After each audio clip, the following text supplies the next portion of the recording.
వసంతాలు అయితే పూర్తి చేసుకున్న గులాబీ పార్టీ అసలు ఏంటి టీఆర్ఎస్ ను బీఆర్ఎస్ మార్చడం వెనుక అసలు ఆ వ్యూహం ఏ వ్యూహంతో వచ్చారు? ఎందుకు టీఆర్ఎస్ అయినా బీఆర్ఎస్ అయినా 25 సంవత్సరాల్లో తెలంగాణ రాజకీయాల దశ దిశ ఉమ్మడి తెలంగాణనే కాదు ఉమ్మడి ఆంధ్రప్రదేశ్ రాజకీయాల దశ దిశని తెలంగాణ రాష్ట్ర సమితి నిర్ణయించింది. ఒక విధంగా చెప్పాలంటే రాష్ట్ర సాధన అన్నది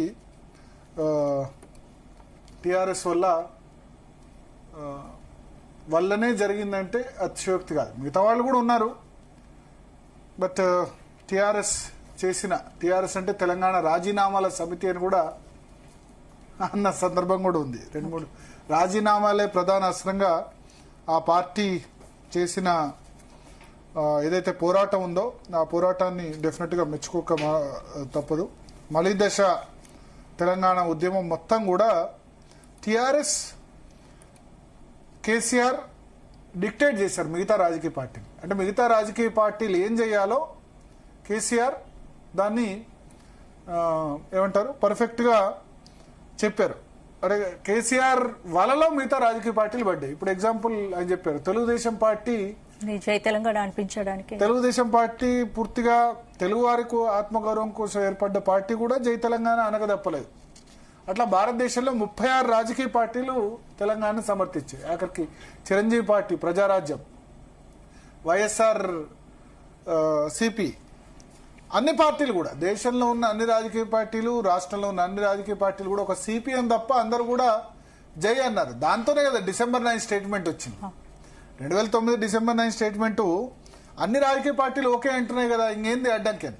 సరే December 9 తర్వాత మళ్ళీ రూటు మార్చి అది వేరే సంగతి, కానీ అన్ని రాజకీయ పార్టీల్ని తన ట్రాప్ లో పడేలా కేసీఆర్ చేయగలిగారు. సో ఇవాళ 25 సంవత్సరాలు కంప్లీట్ చేసుకుని 25 సంవత్సరాల ముగింపు ఉత్సవాలు జరుగుతున్నాయి.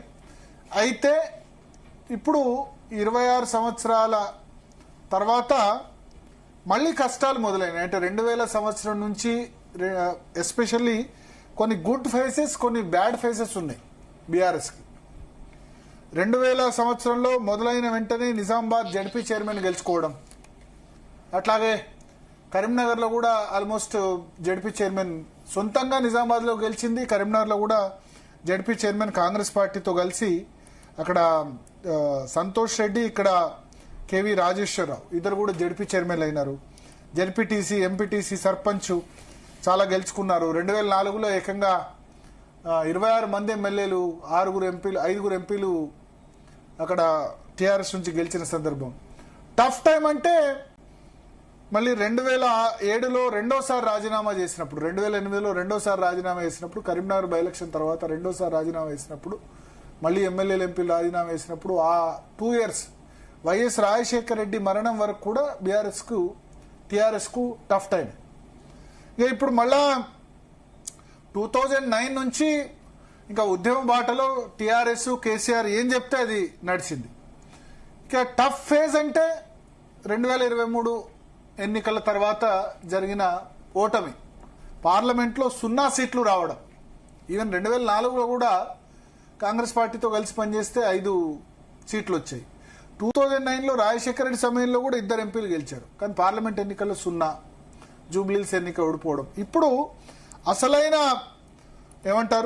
అసలైన సవాల్ను, అసలైన ఇబ్బందుల్ని ఎదుర్కొంటుంది. ప్రాంతీయ పార్టీగా ఉండాల్సిన పార్టీ జాతీయ పార్టీగా మారడం వల్ల లాభమైందా నష్టం? జాతీయ పార్టీ అని వాళ్ళు అనుకుంటే కాదు కదా. టీఆర్ఎస్ బీఆర్ఎస్ జాతీయ పార్టీ అంతే కాదు కదా. ఎలక్షన్ కమిషన్ గుర్తింపు ఉండాలి. భారతదేశంలో ఎలక్షన్ కమిషన్ గుర్తింపు ఉన్న జాతీయ పార్టీలు 5-6. ఇప్పుడు తెలుగుదేశం పార్టీ కూడా మా జాతీయ కమిటీ, అంతర్జాతీయ కమిటీ అంటారు. కాదు కదా జాతీయ పార్టీ. 4 రాష్ట్రాల్లో ప్రాంతీయ పార్టీ హోదా ఉంటే జాతీయ పార్టీ అవుతుంది. సో ఇవన్నీ జాతీయ పార్టీ, ప్రాంతీయ పార్టీ, టీఆర్ఎస్ బీఆర్ఎస్ తప్పుడు నిర్ణయం టీఆర్ఎస్ నుంచి బీఆర్ఎస్ గా మారడం. ఎందుకంటే టీఆర్ఎస్ అని ఉంచే జాతీయ రాజకీయాల్లోకి వెళ్లాల్సిందేమో. సో ఇక్కడ ఇప్పుడు 25 సంవత్సరాల తర్వాత చాలా టఫ్ పొజిషన్, టఫ్ ఇబ్బందుల్ని ఎదుర్కొంటుంది. ఈ సవాళ్లను ఎట్లా స్వీకరిస్తారు? ఒకటి ఏంటంటే బయట సవాళ్లతో పాటు అంతర్గతంగా కూడా సవాళ్లు ఉన్నాయి. కుటుంబ పరంగా కూడా ఇబ్బందులు ఉన్నాయి. కవిత సరిగ్గా 20 సంవత్సరాలు కంప్లీట్ చేసుకునే సమయంలోనే కొత్త పార్టీ కవిత పెట్టడం, మొన్న ఆమె కేసీఆర్ను మరమనిషి అనడం, అది కూడా సేమ్ హరీష్ రావు పూర్తి స్థాయిలో సంతృప్తిగా లేరని వార్తలు రావడం, సో ఇవన్నీ కూడా సవాళ్లే కదా. సో 2 బ్యాడ్ ఫేజెస్ ఉన్నాయి ఈ 25 సంవత్సరాల్లో. ఎస్పెషల్లీ 2008 నుంచి వైఎస్ రాజశేఖర రెడ్డి చనిపోయిన 2009 సెప్టెంబర్ 2, రాజశేఖర రెడ్డి చనిపోయిన 3 నెలల్లోనే మ్యాజిక్ చేసేసారు కేసీఆర్. రాజశేఖర రెడ్డి ఉన్నప్పుడు చాలా ఇబ్బంది పడ్డారు. 2 ఎమ్మెల్యేలు 10 మంది ఎంపీలు గెలిస్తే, 2 ఎంపీలు 10 మంది ఎమ్మెల్యేలు గెలిస్తే ఒక ఎంపీ విజయశాంతి దూరంగా ఉండే, 10 మంది ఎమ్మెల్యేలు 2 రాజశేఖర రెడ్డిని కలిశారు. మంచిర్యాల ఎమ్మెల్యే అరవింద్ రెడ్డి కానీ ఇంకో ఎమ్మెల్యే కానీ. సో అసలు ఇంకా ఉంటుందా పార్టీ పోతుందా అనుకున్న సమయంలో 3 నెలల్లోనే రాజశేఖర రెడ్డి మరణం, ఆ మరణాన్ని కన్వర్ట్ చేసుకొని 14F TNGOs ద్వారా 3 నెలల్లోనే సెప్టెంబర్ 2 రాజశేఖర రెడ్డి మరణం, డిసెంబర్ 9 స్టేట్మెంట్ వచ్చేసింది. సో ఎప్పుడు అవకాశాలను ఎట్లా అందిపుచ్చుకోవాలన్నది కేసీఆర్కి తెలుసు. ఎప్పుడు సైలెంట్గా ఉండాలి, ఎప్పుడు అవకాశాలను అందిపుచ్చుకోవాలన్నది. సో 2009 డిసెంబర్ 9 నుంచి